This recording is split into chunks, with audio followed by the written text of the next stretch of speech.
এবার বেরিয়ে এলো হিজবুল্লাহর কাছে পেজার আসার আসল রহস্য। কারা হলেন পেজার সাপ্লাইয়ের মূল হোতা?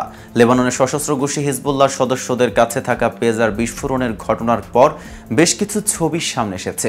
এসব পেজার কারা তৈরি করছে তা নিয়ে চলছে নানা জল্পনা। এর মধ্যে নাম এসেছে 3টি কোম্পানির, আর তার মধ্যে রয়েছে তাইওয়ান, হাঙ্গেরি ও জাপানের একটি কোম্পানির নাম।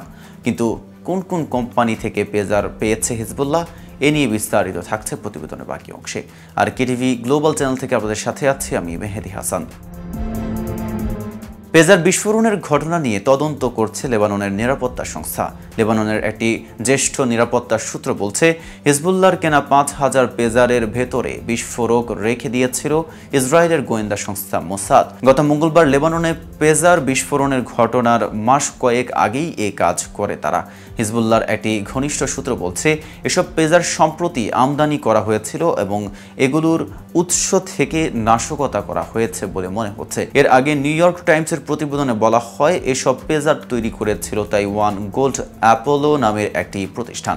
তবে তাইওয়ান ভিত্তিক কোম্পানি গোল্ড অ্যাপোলো বলছে, হামলায় ব্যবহৃত পেজারগুলো তারা তৈরি করেনি, এগুলো হাঙ্গেরির বুদাপেস্ট ভিত্তিক একটি কোম্পানি তৈরি করেছে।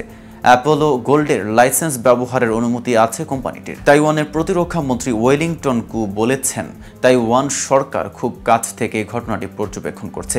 তিনি বলেন, পেজার বিস্ফোরণের খবর প্রকাশিত হওয়ার পর তাইওয়ানের জাতীয় নিরাপত্তা সংস্থাগুলো ঘটনার উপর খুব ভালোভাবে নজর রাখছে।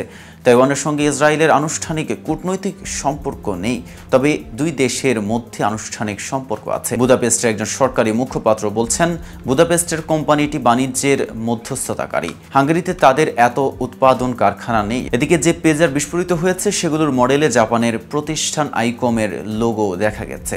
এ বিষয়ে আইকম জানিয়েছে, লেবাননে যে পেজার বিস্ফোরণ ঘটেছে এই ধরনের মডেলে 10 বছর আগেই তৈরি করা বন্ধ করেছে তারা। তাই হিজবুল্লাহর কাছে যাওয়া যন্ত্রগুলো তাদের কিনা তা নিশ্চিত করা যাচ্ছে না। গতকাল আইকমের পক্ষ থেকে বলা হয়, গণমাধ্যমে যেসব তথ্য এসেছে তার তদন্ত করা হচ্ছে। ওসাকা ভিত্তিক প্রতিষ্ঠানটির পক্ষ থেকে জানানো হয়, বিদেশি বাজারের জন্য তাদের পণ্য কেবল অনুমোদিত পরিবেশকদের মাধ্যমে বিক্রি হয়। জাপানের নিরাপত্তা বাণিজ্য নিয়ন্ত্রণ প্রবিধান অনুযায়ী রপ্তানি পরীক্ষা করে তবে তা ছাড়া হয়। তবে এর আগে আইকম সতর্ক করে বলেছিল, তাদের নামে ভুয়া পণ্য বাজারে পাওয়া যায়। বিশেষ করে যেসব পণ্য তারা আর বাজারজাত করে না, এমন ভুয়া পণ্য বাজারে পাওয়া যায়। একজন নিরাপত্তা কর্মকর্তা জানিয়েছে, প্রায় 5 মাস আগে হিজবুল্লাহ সহজে বহনযোগ্য রেডিও যন্ত্রগুলো কিনেছিল। একই সময় তারা পেজারগুলো কেনে। উল্লেখ্য, মঙ্গলবার ইসরায়েলি গোয়েন্দারা দূর থেকে এসব যন্ত্রের বিস্ফোরণ ঘটান। এতে 5000 পেজার একসঙ্গে বিস্ফোরিত হয়।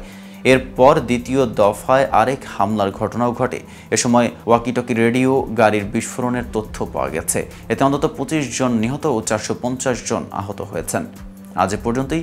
নিত্য নতুন সকল আপডেট পেতে কেটিভি গ্লোবালের সাথেই থাকুন।